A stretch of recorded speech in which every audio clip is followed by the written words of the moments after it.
Hi guys, this is your boy Dalungza. I just want to talk about a very interesting topic. And the topic I want to talk about is that economic freedom is not the solution. It's a provocative statement, but after a lot of thinking and soul searching, I realized that economic freedom as we know it or as it is presented to us, it is not the solution. The reason why I'm saying that is one of the things that many of us need to understand, particularly as black people, is that we live in a time whereby for years and decades and there's been systems that were built in place to systematically destroy, minimize, belittle, devalue the life of a black person. For example, let's take slavery. One of the interesting things that was done during slavery was that they made sure that slaves do not get educated. In fact, if you were a slave back in the days and you could read, hey, that would be a serious problem. You would even be killed because they understood that if this person can read, then they now can have the ability to consume knowledge that is out there, and that is knowledge that they can use to empower themselves. You get what I'm trying to say? So the slave masters understood that the only power that we have really as the slave masters, it is the ignorance of the slaves. As long as we keep them ignorant, as long as we keep them in the dark, as long as we make sure that they don't have any knowledge and they don't have any education, we stand a chance to actually keeping them where they are. But once they start to understand, once they start to learn, once they start to empower themselves, then it's only a matter of time that they use the very same principles that we used to be where we are, and they might always use them against us. Part of the journey is not only on the fact that other racial groups feel superior. I beg to differ. There is an element of fear that says if these people realize their full potential, if these people really change their mindset, what's going to happen to us? So there is also a defense mechanism hidden behind this whole project of devaluing black people.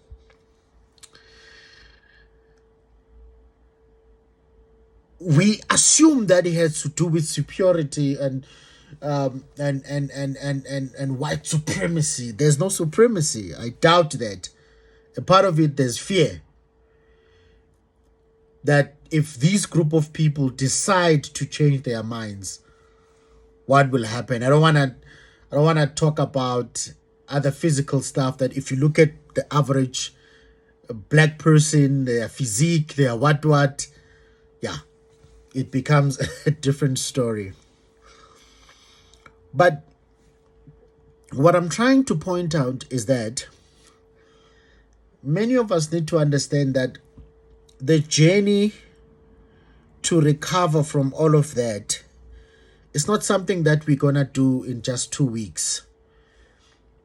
We're going to have to go through a journey of soul searching. So that is why today we have the so-called woke gang. But that period is very critical because you have a group of black people who are saying, wait a minute, and they start questioning some of the things that are put out to them, some of the things that are imposed on them. They start questioning the status quo. They start questioning things. Why? Because before we can get to where we are, we need to first we need to first detox the old system. We need to detox the old structures. We need to detox all of the things and the mindset that were imposed on us so that we stay where we were during slavery, during segregation, and all of those things. So the first step that we need to do, we need to filter out things that are not native to us as Black people. We need to filter out things that are foreign to us before we can move to the next level. And what you see now, it's not a place of confusion, but there is the inner man fighting certain things that are not us. Again, what I'm trying to say. So that is why you will see proper establishments such as religion will be one of the targets to say that why is it that Jesus is white? That's a very fair question. Why is it that he's white? There is nothing wrong with that. Why is it that in the Bible there is little representation of Black people? It's a book that has been strategically and conveniently, if you ask me, whereby white people seem to be playing a very prominent role. You know, from Moses all the way to David, all the way Paul.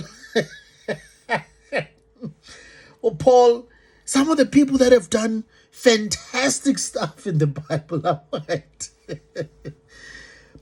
There is representation of Black people somewhere there and there, but not really so much. In fact, I can even point out issues of racism within the Bible.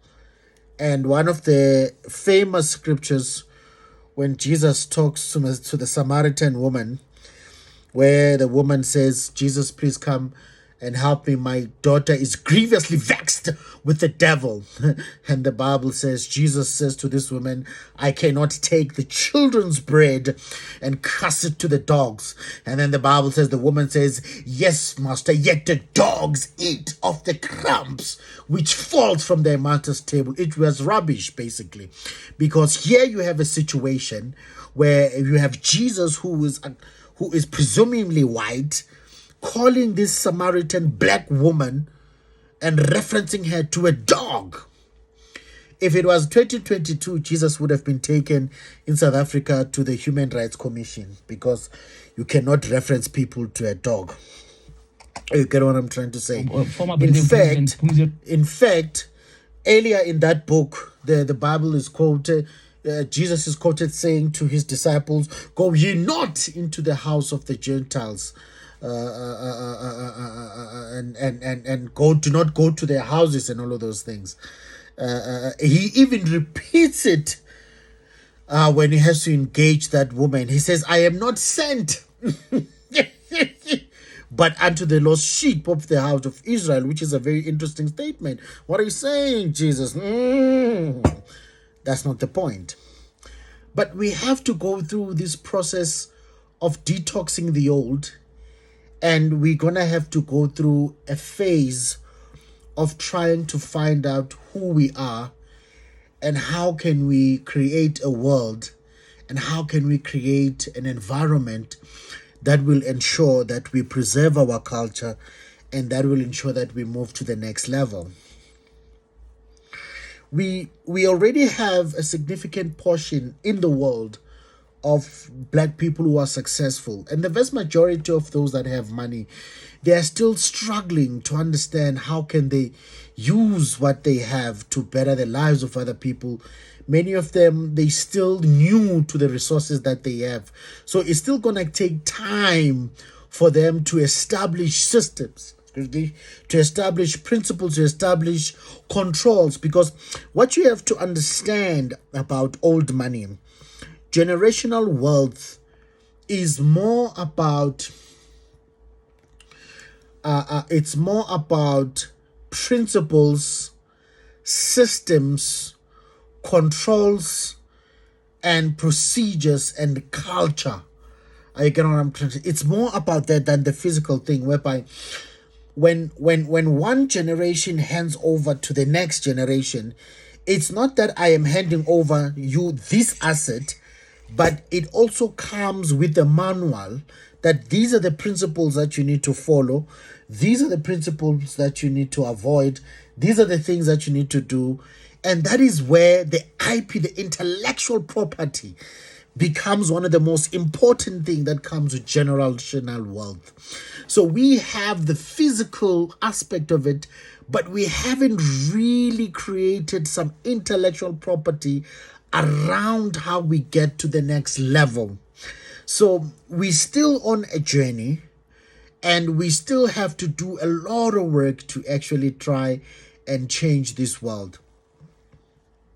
We define economic freedom within the context or within the limitation of the current system, which I argue that traditionally it's not really designed for the average person, for the average black person to succeed.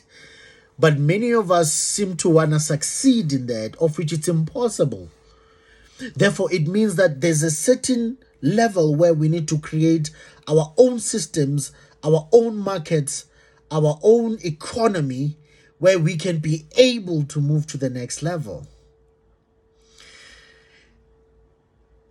It is a journey that we need to walk. It is a journey that we need to go through, because there must be proper planning, there must be discussion, and there must be consensus in so many things. Because a lot of people might feel like, we talk a lot, but you need that period. You need the period of design thinking. The reason why I've actually labeled my channel Design Thinking with Lungile is because before you can actually do anything, whether you build a house or whether you need to have what we call a plan. Or a design. A design is just a fancy word for a plan. This is what I plan to do. There must be a blueprint. There must be a design that this is what I want to do. This is what I want to achieve. So you'd rather spend more time in your design than time in doing the things, because if the design is wrong, whatever you're going to build is wrong. So the design process forces you to get into different thinking modes. And this is where now you begin to ask yourself, what are the requirements? What is required? And you go through the process now. Those that are probably in IT would be more familiar with that. Is that what is required and how can we get there? What do we want to achieve? Where do we want to go? And then once we start having that in mind, then we need to design and start drawing these things, start visualizing these things, and start seeing the bigger picture to say that, okay, this is the view that we have, this is where we want to go. And then once we have that, then we can begin to build. It always starts with the design. And many of us, we still on the workshop phases where we are working out our design. That's what we say. That's what we mean when we talk about design thinking.